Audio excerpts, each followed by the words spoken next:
हाय नमस्ते दोस्तों, आप सभी का मस्त कोंकणी फूड यूट्यूब चैनल में स्वागत है। तो आज हम बात करने जा रहे हैं उस खाने की जो दिखने में सादा है लेकिन स्वाद में राजा है। जी हाँ, पिठला भाकरी। ये कोई होटल की फ्यूजन थाली नहीं है, ये तो बस गांव की शान पिठला भाकरी है। भाकरी जब तवे पे फूलती है तो लगता है जैसे घर में कोई त्योहार आ रहा है। और पिठला का तो क्या कहना, बेसन का ऐसा जादू जो हींग मिर्च और तड़के के साथ मिलकर हर निवाले को यादगार बना देता है। तो चलिए शुरू करते हैं इस देसी स्वाद की यात्रा, जहाँ हर चम्मच में कहानी है और हर भाकरी में अपनापन है। और हाँ, आप अगर इसे खा रहे हैं तो कृपया ध्यान दीजिए, ये स्वाद आपको गांव की ओर खींच ले जाएगा, जहाँ खाने में सादगी और चटपटापन होता है। तो चलिए बिना देरी किए चलते हैं, शुरू करते हैं पिठला भाकरी की रेसिपी। तो उसे शुरू करने के लिए पहले तो लगेगा हमें बहुत सारा चॉपिंग। इसमें बहुत सारा चॉपिंग नहीं है, सिर्फ प्याज, हरा धनिया और हमें हरी मिर्च लगेगी। तो यहाँ पे मैंने एक प्याज, बड़ा साइज़ का प्याज यूज़ किया है। तो यहाँ पे मैंने एक बड़ा साइज़ का प्याज कट किया है, पर यूज़ मैंने इसे थोड़ा सा कम ही किया है। तो ये मैंने अच्छे से फाइनली चॉप कर लिया है। तो प्याज हमारा चॉप होके रेडी हो गया है, इसे मैं साइड में रख लेती हूँ। अब इसके बाद हमारा नंबर आता है हरा धनिया का। हरा धनिया ज़रूर से आप बेसन के पिठले के अंदर डालिए, इतना बढ़िया टेस्ट करता है कि आपको क्या कहना। तो ये वाला जो हरा धनिया है, फ्रेश हरा धनिया, इसे भी आपको बारीक फाइनली चॉप कर लेना है। इसके बाद हरी मिर्च है, हरी मिर्च को हमें कूट के डालना है। तो यहाँ पे हमारा हरा धनिया भी अच्छे से बारीक चॉप हो गया है। वैसे तो ये इतनी आसान रेसिपी है कि आप झटपट अपने घर पे अगर टाइम नहीं हो तो ये वाली रेसिपी ज़रूर से बना सकते हैं। अगर आपके घर में थोड़ी सब्जियां कम हो तो ये वाली रेसिपी ज़रूर से ट्राई कर सकते हैं। तो चलिए अब हमें हरा वाला जो वाटन रहता है उसे बना लेना है। तो इसके लिए यहाँ पे मैंने लिया है गार्लिक यानी लहसुन। 7 से 8 कलियाँ मैंने लहसुन की ले ली है, अच्छे से छील के। अब इसके अंदर आपके हिसाब से कम या ज़्यादा हरी मिर्च डाल सकते हैं। यहाँ पर मैंने 4 से 5 हरी मिर्च डाल दी है। आपको अगर कम तीखा पसंद है तो 3 हरी मिर्च डाल दीजिए, ज़्यादा तीखा पसंद है तो 6 हरी मिर्च भी आप डाल सकते हैं। अब इसके अंदर मैंने डाला है नमक। नमक डालने से क्या है होता है, इस हमाम रस्से में कूटना आसान हो जाता है। तो मैं इसके अंदर नमक थोड़ा सा ज़रूर से डाल देती हूँ। तो आधा चम्मच, आधे से थोड़ा मीन्स पाव चम्मच मैंने यहाँ पे नमक डाल दिया है। इसे मैं अच्छे से कूट लेती हूँ। मैं फिर से आपको इसके अंदर के इंग्रेडिएंट्स बता देती हूँ। यहाँ पे मैंने 7 से 8 कलियाँ लहसुन के लिए है, 4 से 5 हरी मिर्च ले ली है, थोड़ा सा नमक ले लिया है और इसे अच्छे से मैंने कूट लिया है। तो ये हरी पेस्ट हमारी बनके रेडी हो गई है। अब इसके बाद जाएगा बेसन। तो यहाँ पे मैंने 1 कप ऑफ बेसन लिया है, इसे अच्छे से आपको छान के लेना है। छान के लेने से क्या होता है, जब आप इसका पिठला बनाओगे तो इसके अंदर लम्प्स बनने के चांसेस थोड़े कम रहते हैं। तो इसे अच्छे से छान के ले लीजिए। बाकी ये बेसन की रेसिपी है, इसके अंदर आपको कोई सब्जी नहीं लगेगी, तो सिर्फ हरी मिर्च लगेगी, लहसुन लगेगा, प्याज लगेगा। तो इतने छोटे चीज़ों में ये बनके रेडी हो जाती है। तो यहाँ पे आप देख सकते हैं बेसन हमारा अच्छे से छान के रेडी हो गया है। इसके बाद इसके अंदर जाएगा हमारा वाटर यानी पानी जाएगा।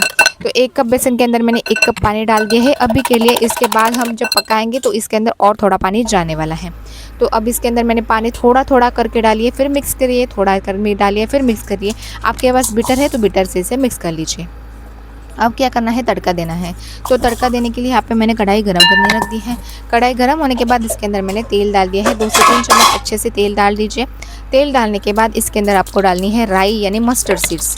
तो यहाँ पे मैंने मस्टर्ड सीड्स डाली है। मस्टर्ड सीड्स अच्छे से पॉप होने के बाद यहाँ पे मैंने आधा चम्मच जीरा डाल दिया है। 1 चम्मच मैंने मस्टर्ड सीड्स डाल दी थी, 1 चम्मच से थोड़ा सा कम मस्टर्ड सीड्स डालनी है और आधा चम्मच यहाँ पे मैंने जीरा डाल दिया है। जीरा डालने के बाद यहाँ पे मैंने करी लीव्स यानी करी पत्ता डाल दिया है। करी पत्ता के बाद हमारा नंबर आने वाला है हींग का। तो मैं ज़रूर से बेसन के जो पिठला रहता है इसमें ज़रूर से मैं हींग डाल देती हूँ। अगर आपको नहीं पसंद है तो आप हींग डालना ऑप्शनल है, डालना चाहो तो डाल सकते हो, नहीं चाहो तो नहीं डाल सकते हो। इसके बाद जो हरा वाला पेस्ट हमने बनाया था लहसुन, हरी मिर्च और नमक का, उसको भी इसके अंदर तेल के अंदर डाल दीजिए। अब इसके अंदर आपको क्या करना है, जो लहसुन का पेस्ट है अच्छे से पकने के बाद यहाँ पे ओनियन यानी प्याज डाल देना है। प्याज यहाँ पे मैंने आधा प्याज से थोड़ा ज़्यादा प्याज यहाँ पे मैंने डाल दिया है। प्याज को अच्छे से यहाँ पे देख सकते हो ट्रांसपेरेंट होने तक पका लेना है। तो यहाँ पे प्याज अच्छे से पक गए हैं। इसके बाद जो बेसन का घोल हमने बनाया था पानी में डाल के, उसे इसके अंदर डालना है और कंटिन्यूसली स्टर करते रहना है, नहीं तो यहाँ पे लम्स बन जाते हैं। तो इसे कंटिन्यूसली स्टर करते रहना है, नहीं तो पिटल के ना लम्स बनने शुरू हो जाएंगे। तो यहाँ पे आप देख सकते हैं मैंने बेसन का घोल डाल दिया था और इसके बाद उसी बर्तन के अंदर मैंने थोड़ा सा पानी डाल दिया है, 1 से 1.5 कप पानी डाल दिया है और फिर उसी बर्तन से ये पानी मैंने इसके अंदर डाल दिया है। तो ये देख सकते हैं इसे अच्छे से मिक्स करना है, मिक्स नहीं करोगे तो लम्स बन जाएंगे। तो यहाँ पे आप देख सकते हैं ये अच्छे से मिक्स हो रहा है। तो ये जब तक मिक्स हो रहा है तब तक आपको क्या करना है, नीचे दिए गए लाइक के बटन को क्लिक करना है, फ्रेंड्स और फैमिली के साथ शेयर करना है, सब्सक्राइब करना भूलना मत, ताकि ऐसे ही रेसिपीज़ आपके साथ शेयर होती रहें।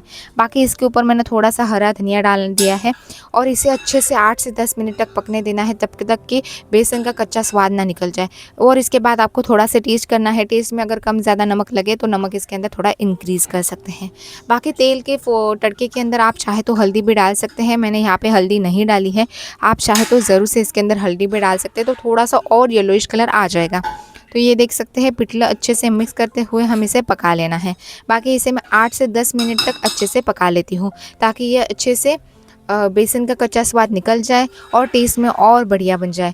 अगर और लम्सी बन रहा है तो थोड़ा पानी इसके अंदर डाल के इसे अच्छे से मिक्स करेंगे। और यहाँ पे आपसे चम्मच से नहीं मिक्स हो रहा है तो आपने जो बीटर यूज़ किया है उसी से आप इसे मिक्स कर सकते हैं। तो ये देख सकते हैं इसे मैं 8 से 10 मिनट तक अच्छे से पका लेती हूँ। अब इसके बाद हमें सेकेंड जो काम करना है, जो कि है आटा लगाना है। हमें भाकरी बनाने के लिए आटा लगाना है। तो उसे लगाने से पहले आपको क्या करना है, नीचे दिए गए लाइक के बटन को क्लिक करना है, फ्रेंड्स और फैमिली के साथ शेयर करना है, सब्सक्राइब करना भूलना मत, ताकि ऐसे रेसिपीज़ आपके साथ शेयर होती रहे। तो जल्द से जल्द नीचे दिए गए लाइक के बटन को ज़रूर से क्लिक करना है। और मैंने मेरे चैनल के ऊपर बहुत सारे रेसिपीज़ डाले हैं, वो भी आप ज़रूर से जाके देख सकते हैं। वो मैं थोड़ी देर बाद आपको बता दूँगी, पर यहाँ पर अभी भाकरी करना शुरू कर लेते हैं। तो भाकरी के लिए यहाँ पर मैंने 2 से 3 कप ऑफ आटा ले लिया है। आपके हिसाब से आपको जितनी भाकरी यूज़ करनी है उसके हिसाब से आप आटा ले लीजिए। आटा लेने के बाद आटे के अंदर आप चाहे तो इसके अंदर नमक डाल सकते हैं, पर हमारे यहाँ पे आटे में नमक नहीं डालते हैं, भाकरी के आटे में नमक नहीं डालते हैं।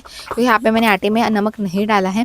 अब इसके अंदर पानी डाल दीजिए और पानी डालने से इसे अच्छे से यहाँ पे आपको देखना है, अच्छे से गूंद लेना है। जितना अच्छे से आप इसे गूंथोगे उतने अच्छे से हमारी भाकरी बनने वाली है। तो यहाँ पे आप देख सकते हैं पानी डाल के मैं इसे अच्छे से मिक्स कर लेती हूँ। तो भाकरी का आटा यानी ज्वारी का आटा मैंने यहाँ पे लिया है, ज्वार का आटा मैंने ले लिया है। ज्वार का आटा अच्छे से आपको मार्केट में मिल जाएगा, नहीं मिल रहा है तो आपको ज्वारी लेनी है और इसे अच्छे से पीस के लेके आना है, एकदम बारीक वाली पीस के लेना है। अब यहाँ पे आप देख सकते हैं मैंने पाम से इसे अच्छे से मिक्स कर लेना है। जितना सॉफ्ट आटा इसका आप बनाओगे उतनी ही आपकी भाकरी अच्छे से बनने वाली है, अच्छे से फूलने वाली है। तो यहाँ पे देख सकते हो मैंने आटा अच्छे से कंबाइन करके एक यहाँ पे बॉल बना लिया है। अब इसे मैं साइड में रखूँगी और तवा गरम करने के लिए पहले तवा गरम करने के लिए रखना है, क्योंकि भाकरी बनाते समय तवा गरम होना भी इम्पोर्टेंट स्टेप है। तो भाकरी का तवा अच्छे से गरम होना चाहिए, तो इसे मैंने गरम करने रख दिया है। अब यहाँ पे मैंने दो बॉल्स बना लिए हैं। तो यहाँ पे एक बॉल साइड में निकाल के थोड़ा पानी लगा के यहाँ पे इसे फिर से मैंने थोड़ा सा मसल लिया है, ताकि इसकी चपाती एकदम से अच्छी, ये भाकरी अच्छी बन जाए। तो इसे मैंने ले लिया है। इसके ऊपर मैंने थोड़ा सा सूखा आटा डाल दिया है। अब इसका मैंने राउंड बॉल बना लेना है। तो यहाँ पे आप देख सकते हैं एक राउंड बॉल हमने बना लिया है। अब इसे क्या करना है, इसके ऊपर थोड़ा सा सूखा आटा नीचे डाल देना है और हाथ के पाम से इसे अच्छे से फ्लैटन आउट कर लेना है। पहले थोड़ा सा यहाँ पे इसे फ्लैटन आउट कर लेना है, ताकि आपको इसका शेप बनाने ईजी पड़ जाए। तो यहाँ पे मैंने आपको दिखाया है वैसे ही इसे फ्लैटन आउट थोड़ा सा कर लेना है। पाम से ही आपको इसे फ्लैटन आउट कर लेना है और फिर आपको क्या करना है, हाथ के फिंगर से इसे ऐसे शेप देते रहना है। एक लेफ्ट हैंड से थंब लेना है और राइट हैंड से आपको फिंगर से ऐसे शेप देते देते ये भाकरी ऐसे गोल गोल घुमानी है। तो यहाँ पे आप देख सकते हो कैसे मैंने ये भाकरी बनाई है, वैसे ही आपको भी बनानी है। अब नीचे थोड़ा सा सूखा आटा डाल दीजिए। सूखा आटा डालने से क्या होता है, आज भाकरी जो है अच्छी से हमारी घूमती है। अब हैंड्स के फिंगर्स को थोड़ा सा आपको पानी लगाना है और मैं जो हाथ जिसे आपको भाकरी दिखा रही हूँ के वैसे ही आपको इसे ऐसे थाप के आगे बढ़ना है। तो ये देख सकते हो मैंने कैसे ऐसे थोड़ा थोड़ा इसे प्रेस कर रही हूँ और आगे बढ़ा रही हूँ, वैसे ही आपको इसको बना लेना है। तो यहाँ पे आप देख सकते हैं मेरे हाथ के जो निशान है थम्स के, वो हमारे भाकरी के ऊपर आ गए हैं। इससे एकदम बढ़िया दिखती है भाकरी, तो ज़रूर से ऐसे ही करना है। अब जो नीचे वाली जो साइड थी वो ऊपर आ जाएगी और जो ऊपर वाली साइड थी वो यहाँ पे तवे के नीचे आनी चाहिए। और तवा अच्छे से गर्म होना चाहिए, एकदम अच्छे से गर्म होना चाहिए। तवा गर्म होने के बाद मैंने तवे के ऊपर मैंने भाकरी डाल दी है। भाकरी को मैंने आपको बता दिया है, जो ऊपर वाली साइड थी वो नीचे जाएगी और वो नीचे वाली साइड थी वो ऊपर आ जाएगी। और ऊपर वाले साइड के ऊपर अच्छे से आपको पानी लगाना है। पानी लगाने से क्या होता है, भाकरी हमारे अच्छे से फूलने के लिए मदद हो जाती है।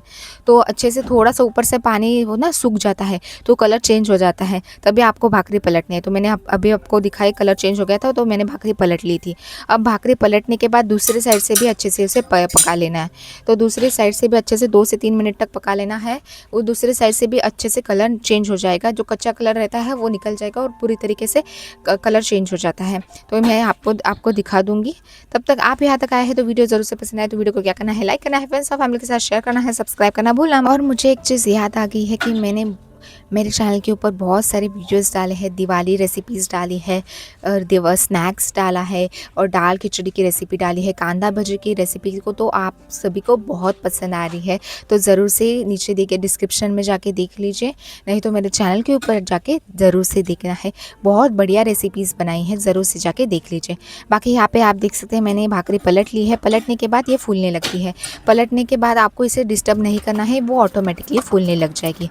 तो यहाँ पे मैं दूसरी भाकरी भी आपको दिखा देती हूँ कैसे करनी है, वैसे ही आपको भाकरी बनानी है। तो आपको अगर भाकरी बनाने की कोई टिप्स और ट्रिक्स एक्स्ट्रा पता है तो ज़रूर से कमेंट करके बता सकते हैं, ताकि नेक्स्ट टाइम हम ज़रूर से आपके टिप्स और ट्रिक्स ज़रूर से हमारे चैनल के ऊपर ले सकते हैं। तो यहाँ पे आप देख सकते हैं मैंने दूसरी भाकरी भी बनाना शुरू कर ली है। पहले मैंने राउंड शेप बना लिया है, थोड़ा सा सूखा आटा नीचे डाल दिया है। सूखा आटा डालने के बाद आपको क्या करना है, हाथ के जो पाम रहता है इसे गोल आकार बना लेना है और फिर थंब और यहाँ पे फिंगर से आपको इसकी शेप देनी है। मैंने जहाँ जैसे शेप दी है वैसे, और फिर फिंगर्स के ऊपर थोड़ा सा पानी लगा के इसे प्रेस करते हुए आगे बढ़ना है। तो यहाँ पे आप देख सकते हैं कैसे हमारी भाकरी एकदम बढ़िया से शेप लेने लगती है। ऐसे ही भाकरी आपको भी ज़रूर से अपनी बनानी है। तो यहाँ पे फिंगर्स के जो शेप हमारे भाकरी के ऊपर आता है वो पकने के बाद बढ़िया दिखता है, तो ज़रूर से इसे ऐसे ही करना है। अब यहाँ पे तवा फिर से हमारा गर्म हो गया है, इसके ऊपर मैंने भाकरी डाल दी है। थोड़ा सा यहाँ पे आप देख सकते हैं पानी डाल देना है और पानी सूखने के बाद ही आपको इसकी ना साइड चेंज करनी है। तो यहाँ पे आप देख सकते हैं पानी एकदम सूख गया है। अब इसका मैं साइड चेंज कर लेती हूँ। तो आपको समझ आ जाएगा, जैसे कलर चेंज होता जाता है, स्लाइटली कलर चेंज होने लगता है, तब आपको इसे फ्लिप झटपट करना है। तो यहाँ पे मैंने इसे फ्लिप कर लिया है। अब फ्लिप करने के बाद दूसरी साइड से भी अच्छे से पका लेना है। तो यहाँ पे थोड़े से ब्राउनिश कलर के स्पॉट्स आने लगेंगे तो आपको पलट लेनी है। तो यहाँ पे आप देख सकते हैं दूसरी साइड से भी हमारी भाकरी पक गई है। अब इसे अच्छे से फूलने देते हैं। तो यहाँ पे आप देख सकते हैं दूसरी भाकरी थोड़ी सी फूल नहीं रही है, पर थोड़ा सा एक साइड से मैंने प्रेस कर लिया है। तो यहाँ पे आप देख सकते हैं भाकरी फूलने लगी है। तो ये देख सकते हैं दूसरी भाकरी हमारी अच्छे से फूल गई है। बढ़िया से 2 से 3 भाकरियाँ मैंने बना के रेडी कर लिए हैं। अब इसे सर्व करने का टाइम आ गया है। तो सर्व करने के लिए यहाँ पे मैंने बनाना का लीफ ले लिया है, मिट्टी की प्लेट ले ली है और एकदम ऑथेंटिक लुक आने के लिए मैंने मिट्टी की प्लेट ली है, बनाना का लीफ ले लिया है और जो गर्मा गर्म भाकरी हमारी बन गई है वो मैं इसके ऊपर परसूँगी और फिर इसके बाद इसके अंदर मैं डालूँगी हमारा जो पिटला है और पिटले के ऊपर थोड़ी सी गार्निशिंग करूँगी कोरिएंडर की लीव्स यानी धनिया के पत्ते के साथ, और थोड़ा सा मैं घी डालूँगी और ये बढ़िया सी भाकरी मैं एंजॉय करने वाली हूँ। तो दोस्तों आज हमने जाना कि पिटला भाकरी सिर्फ खाना नहीं है, ये एक अनुभव है।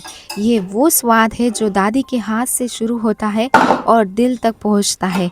और याद रखिए, अगर आपकी भाकरी फूल गई तो मानो आपने मेरा ये क्लास परफेक्ट सीख लिया है। तो परफेक्ट सीखा है तो लाइक और सब्सक्राइब करना ज़रूर से बनता है। तो नीचे दिए गए लाइक के बटन को और सब्सक्राइब के बटन को ज़रूर से क्लिक करना है। अब ये गर्मा गर्म पिटला आप देख रहे हैं कितना गर्मा गर्म पिटला है और गर्मा गर्म भाकरी यहाँ पे रेडी हो गई है, सजी हुई है।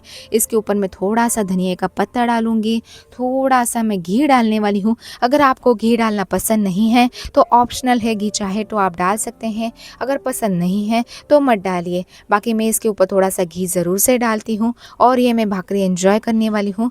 ये बढ़िया से टेस्ट मुझे तो बहुत पसंद आया है। अगर आपको ये वाली रेसिपी पसंद आई है तो वीडियो को क्या करना है, लाइक करना है, फ्रेंड्स और फैमिली के साथ शेयर करना है, सब्सक्राइब सब्सक्राइब करना भूलना मत, ताकि ऐसे ही रेसिपीज़ आपके साथ शेयर होती रहें।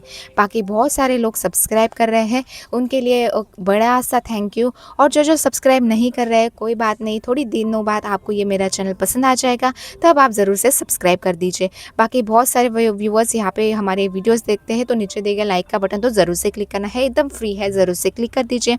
अब मैं ये जो भाकरी है, जो फूली हुई भाकरी है, इसे पिटले के साथ एंजॉय करती हूँ और ये बढ़िया से अनुभव करती हूँ। तो आपको वैसे तो ये रेसिपी पसंद आई है तो वीडियो को लाइक करना ज़रूर से बनता है, फ्रेंड्स और फैमिली के साथ शेयर करना है, सब्सक्राइब करना भूलना मत। अब मैं आपको मिलूँगी नेक्स्ट वीडियो में, तब तक thank you for watching and enjoy cooking.